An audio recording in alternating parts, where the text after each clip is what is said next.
আর চরম জবাব দিন এই 4টি উপায়ে। মানুষের অবহেলা সইতে সইতে আপনি কি আজ বড্ড একা হয়ে গেছেন? তবে আজকের এই কথাগুলো আপনার জীবনের মোড় ঘুরিয়ে দেবে, কথা দিচ্ছি। নাম্বার 1, গুরুত্ব খোঁজা বন্ধ করুন। অন্যের কাছে নিজের দাম খোঁজা আজই বন্ধ করুন। যে আপনাকে বোঝে না তার কাছে নিজেকে কখনোই সস্তা করবেন না। নাম্বার 2, শক্তি সঞ্চয়। মনে রাখবেন, অবহেলা আপনাকে ভেঙে দেওয়ার জন্য নয়, বরং মানসিকভাবে শক্তিশালী করার জন্য আসে। তাই ভেঙে পড়বেন না।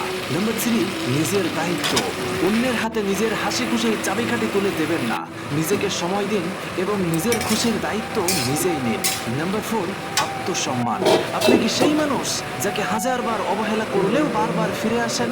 তবে জেনে রাখুন, আপনি নিজের পায়ে নিজেই কুড়াল মারছেন। নাম্বার 5, দূরত্ব বজায়।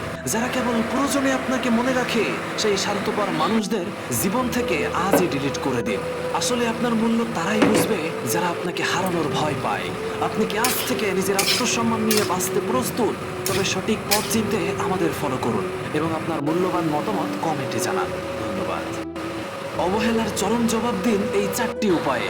মানুষের অবহেলা সইতে